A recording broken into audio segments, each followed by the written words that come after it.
Saudara Ketua Komisi Pemberantasan Korupsi atau KPK, Firly Bahuri, saat ini tengah menjadi sorotan publik. Ia terjerat dugaan pemerasan terhadap mantan Menteri Pertanian Syahrul Yassin Limpo. Kasus ini mencuat setelah Syahrul Yassin Limpo ditetapkan sebagai tersangka oleh KPK dalam kasus korupsi di Kementerian Pertanian. Kasus dugaan pemerasan ini semakin menguat dan ramai jadi perbincangan setelah munculnya foto yang menggambarkan pertemuan antara Ketua KPK Firly Bahuri dan Syahrul Yassin Limpo. Foto pertemuan ini diduga terjadi pada 2 Maret 2022 lalu di sebuah lapangan badminton. Dalam foto ini terlihat Ketua KPK Firly Bahuri duduk dengan mengenakan baju olahraga dan bersepatu. Sedangkan Syahrul Yassin Limpo, saat itu mengenakan kemeja dan juga menggunakan celana jeans. Keduanya terlihat seperti sedang berbincang karena keduanya saling bertatapan. Foto ini, saudara, baru beredar pada 6 Oktober 2023 lalu. Nah, inilah saudara, lapangan bulu tangkis yang menjadi tempat pertemuan Ketua KPK Firly Bahuri dan juga ex-Menteri Pertanian Syahrul Yassin Limpo. Lapangan yang berada di wilayah Mangga Besar, Jakarta Pusat saat ini ditutup setelah ramai beredar foto pertemuan Firly Bahuri dan juga Syahrul Yassin Limpo. Kalau kita melihat kasusnya, saudara, penyelidikan sebenarnya dimulai saat Ditreskrim Sus Polda Metro Jaya menerima pengaduan masyarakat pada tanggal 12 Agustus 2023 terkait dengan adanya dugaan tindakan pidana korupsi yang dilakukan oleh pimpinan KPK saat menangani perkara di Kementerian Pertanian. Kemudian pada tanggal 15 Agustus 2023, polisi kemudian menerbitkan surat perintah untuk pengumpulan informasi. Di tanggal 21 Agustus setelahnya, surat perintah penyelidikan pun diterbitkan oleh polisi. Penyelidikan dimulai dan pada tanggal 24 Agustus hingga 3 Oktober 2023 dilakukan serangkaian kegiatan klarifikasi dari berbagai pihak. Polda Metro Jaya pun akhirnya menaikkan status perkara dugaan pemerasan oleh pimpinan KPK terhadap mantan Menteri Pertanian Syahrul Yassin Limpo ke tahap penyidikan. Keputusan menaikkan status perkara ini diambil setelah polisi melakukan gelar perkara pada 6 Oktober lalu dan setelah memeriksa Syahrul Yassin Limpo sebanyak 3 kali.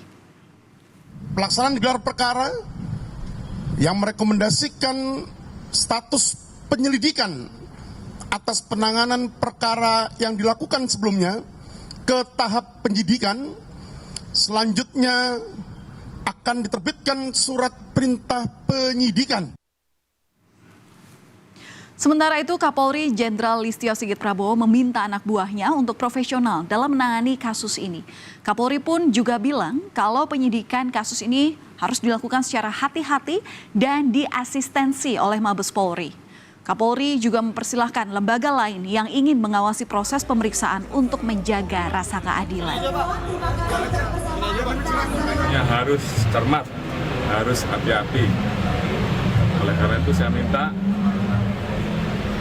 tim dari Mabes untuk ikut turun mengasistensi sehingga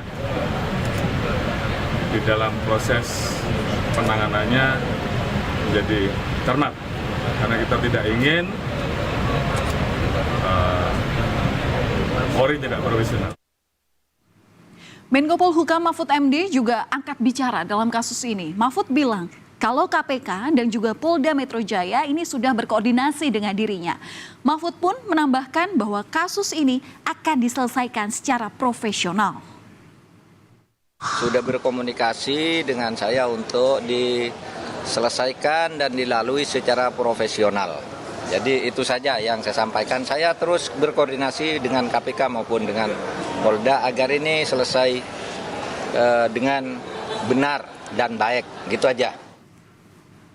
Saudara, setelah kasus ini ramai menjadi pembahasan publik, Ketua KPK Firly Bahuri secara tegas langsung membantah jika dirinya bersama dengan jajaran pimpinan KPK melakukan pemerasan pada ex-Menteri Pertanian Syahrul Yassin Limpo terkait pengusutan dugaan korupsi di Kementerian Pertanian. Bahwa menerima sesuatu sejumlah $1 miliar itu saya baca kan, nah, itu saya pastikan itu tidak ada. Ya, saya pastikan tidak ada.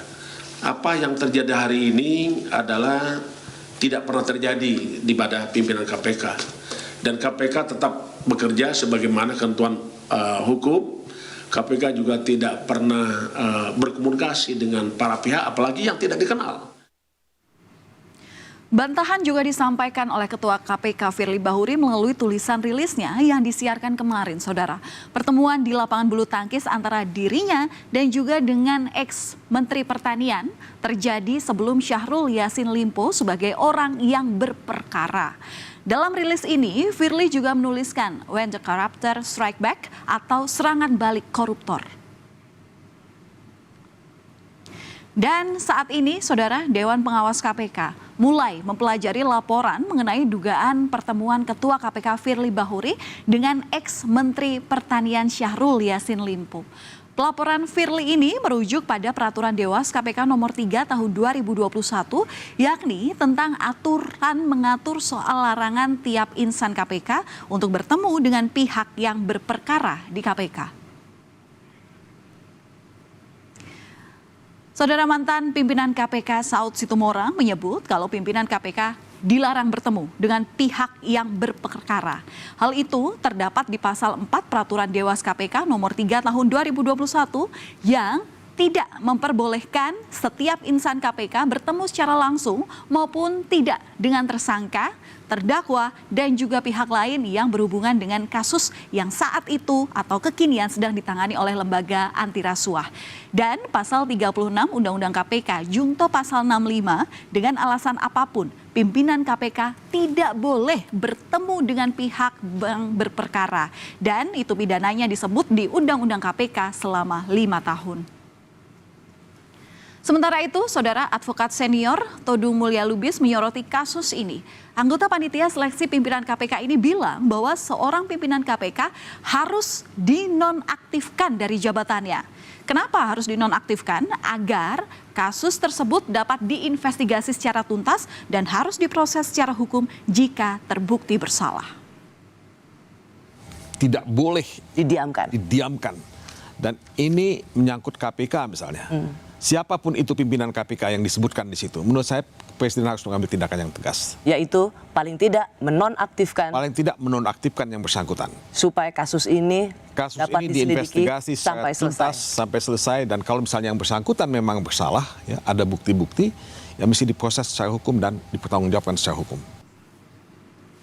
Lalu bagaimana sosok Firly Bahuri ini? Firly Bahuri lahir di Prabu Mulih, Sumatera Selatan pada 8 November 1963. Lulusan Akpol 1990 ini sempat menjabat sebagai Kapolres Persiapan Lampung Timur pada tahun 2001, Kasat 3 di Treskrimum di Polda Metro Jaya pada 2005, Kapolres Kebumen dan juga Kapolres Brebes di tahun 2006 dan juga 2007.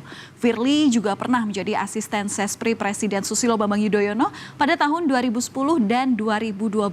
Firly dipercaya sebagai ajudan wakil presiden yang saat itu dijabat oleh Budiono. Selain itu ia juga pernah menjadi Wakapolda Banten di tahun 2014 dan 2 tahun kemudian duduk sebagai Karodalops Sops Polri. Firly juga pernah menjadi Kapolda NTB di tahun 2017 dan Kapolda Sumsel di tahun 2019. Saudara, nama Firly Bahuri nyaris tak pernah lepas dari kontroversi. Firly Bahuri ini, Saudara, dulu pernah mendapat penolakan dari internal maupun masyarakat sipil saat menjalani uji kelayakan sebagai calon pimpinan KPK. Terpilihnya Firly sebagai ketua KPK pun sontak mendapat penolakan dari pegiat anti korupsi. Yang kedua, yakni gratifikasi sewa helikopter. Kalau Anda ingat, ini kasusnya di tahun 2021.